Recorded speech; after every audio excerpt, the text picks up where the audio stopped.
My name is Madeline Carter. I found out about the wedding through a Facebook post. No call. No text.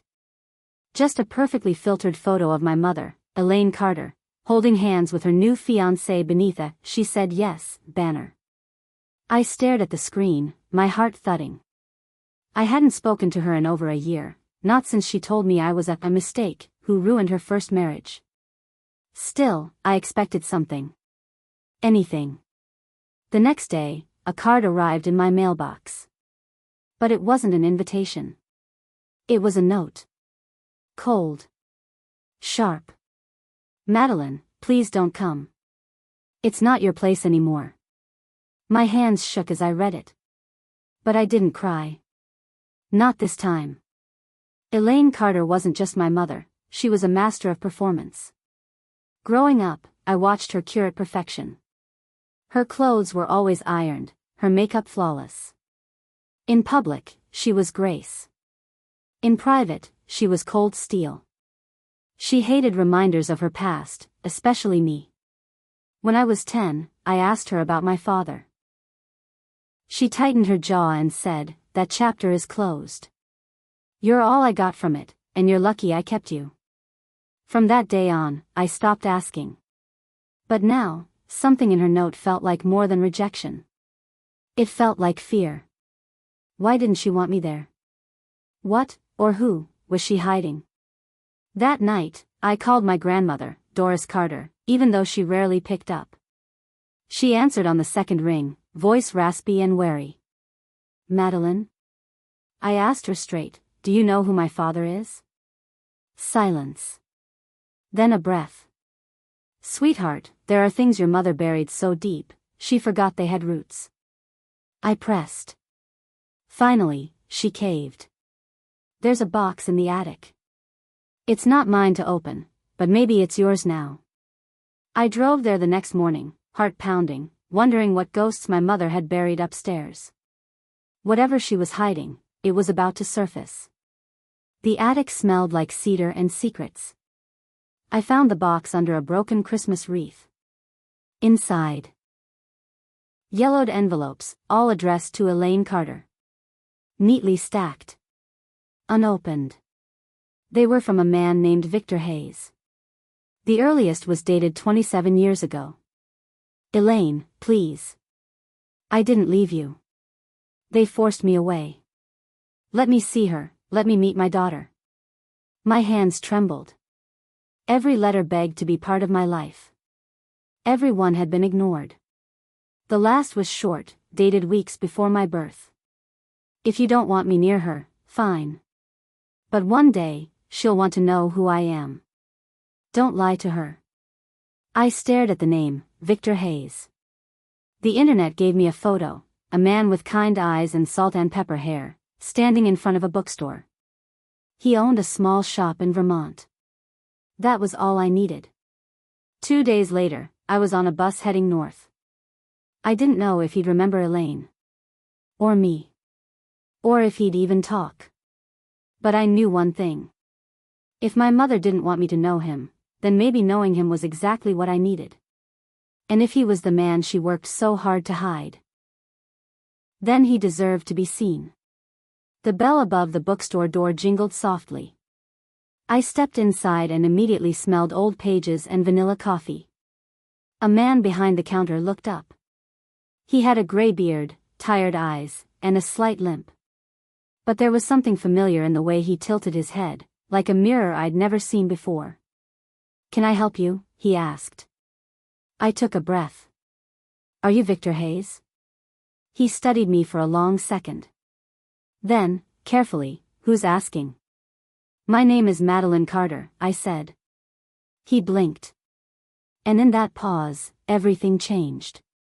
Victor sat me down at a dusty corner table. His hands shook as he poured tea. "You said Carter?" he asked. I nodded. He exhaled like he'd been holding it for 26 years. "Elaine's daughter." "My mother never told me anything," I said. "I found your letters in my grandmother's attic." His voice cracked. "I wrote every year, but she never let me near you." We sat in silence.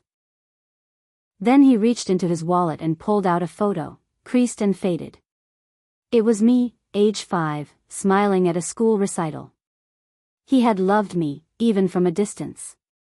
We walked by the lake later that afternoon. Victor told me how he and Elaine had been engaged, madly in love, but Elaine's parents had hated him. Said he wasn't refined enough. Then one night, he was gone. Sent away. No warning. I begged to see you when you were born, he said. Elaine told me she'd raise you alone. Said I was a stain she needed to erase. I fought back tears. My whole life, I thought I was unwanted. But the truth? I'd been hidden. Not because he didn't love me, but because my mother feared what that love meant. Victor hesitated when I told him about the wedding. She's marrying again, he said, almost smiling. Another clean slate, I guess. I'm not invited, I said. But I plan to show up. He looked at me carefully. And what would you want from me? I swallowed. To walk in with the man she spent her life trying to erase. He was silent. Then he nodded once. You deserve your story, he said. And so does everyone else in that room. We made the plan. Victor found his old suit, still pressed and folded from years ago. Saved it for something important, he joked. I booked a hotel room near the venue and found a makeup artist. If I was going to crash a wedding, I'd do it looking like a chapter no one could ignore. Grandma Doris called that night. She knew. I hope you know what you're doing, she said. I don't, I admitted. But I know I'm done hiding. And for once in my life, I wanted to be the one who made her uncomfortable. I stood in front of the mirror, adjusting the sleeves of my deep emerald dress. Victor sat behind me on the hotel bed, quiet. You look like your mother, but stronger. I smiled faintly. She taught me everything she didn't mean to. We rehearsed what we'd say. Not to destroy, but to reveal. This isn't revenge, Victor reminded me. It's release. But I couldn't deny the small part of me that craved the look on her face when I walked in. Not to ruin her wedding. To reclaim my name. The church was draped in white roses and glittering chandeliers. It smelled of money, power, and carefully manufactured grace. Guests smiled and posed for photos. No one noticed me and Victor as we slipped through the side entrance. I scanned the crowd.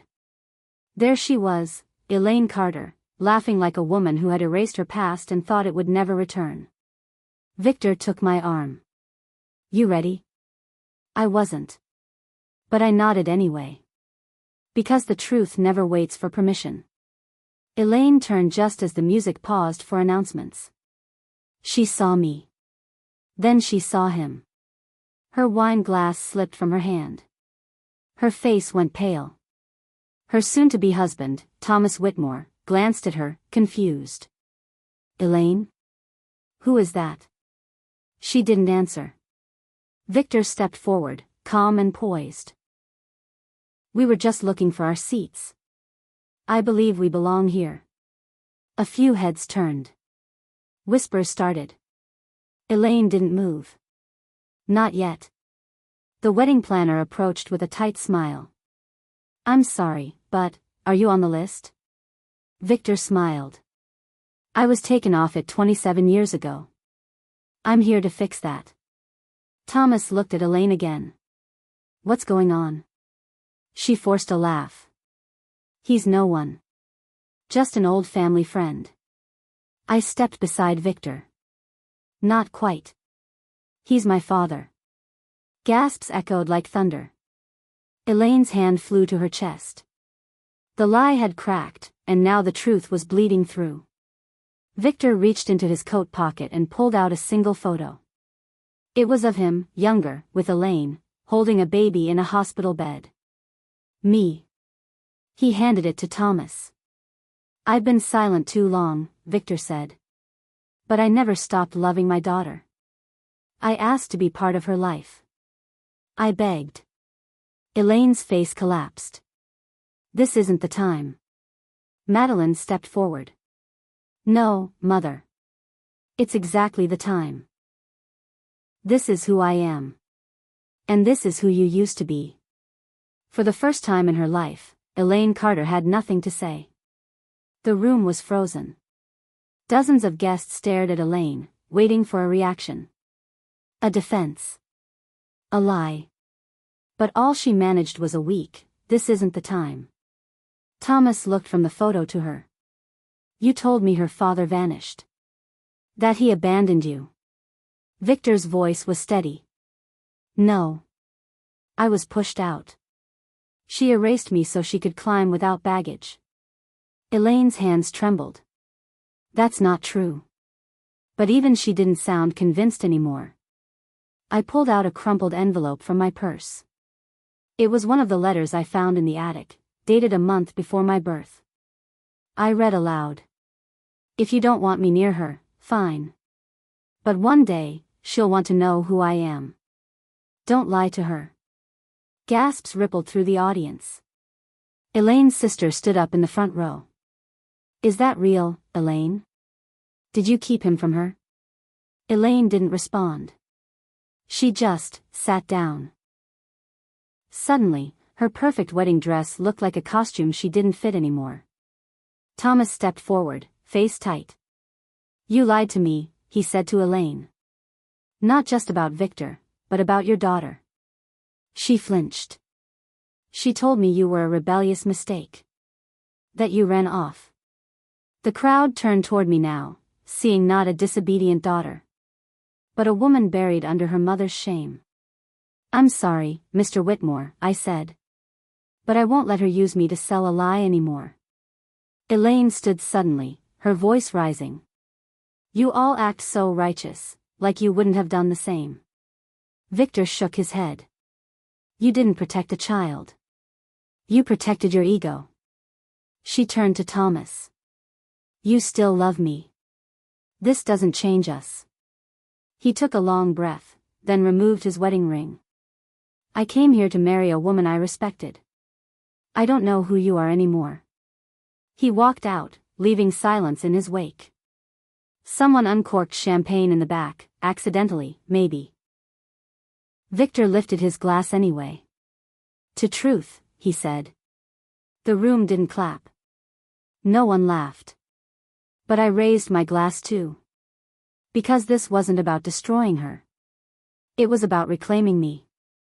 And after a lifetime of silence, I had finally said everything that mattered. The ceremony ended without music. Guests slowly trickled out, murmuring about everything but love. Elaine stayed seated, staring at the floor like she was afraid to lift her eyes. Victor touched my shoulder. You okay? I nodded. I didn't come to hurt her. He smiled faintly. No. You came to heal yourself. And somehow, I had. Not through revenge. Through truth. Back at the hotel, I stood before the mirror again. Same dress. Same girl. But I didn't feel invisible anymore. I saw a woman who didn't flinch, didn't run, and didn't ask permission to exist. I saw me, finally, without shame. Victor sat nearby, sipping tea. She'll spin her own story, he said. Let her, I replied. I just told mine louder. Elaine called 3 days later. No apology. Just a shallow, trembling voice. You didn't have to ruin everything. I paused. I didn't ruin your wedding, I said. You did that years ago when you chose silence over honesty. She didn't respond. So I said goodbye. And hung up, for the last time. Victor and I stayed in touch. He visited once a month. I met his sister. We took a photo together in front of the same bookstore I first walked into. He had missed my childhood, but not my life. I'm proud of you, he said one afternoon. No one ever said that to me before, I whispered. Then I'll say it twice. And he did. 6 months later, I attended a wedding. Not Elaine's. My friend's. As I watched the bride walk down the aisle, I felt no bitterness. Just peace. Because weddings are about beginnings. And mine had finally started, not in a church, but in the moment I decided to stop shrinking. I wasn't the woman my mother wanted me to be. I was stronger. And I walked in holding the truth.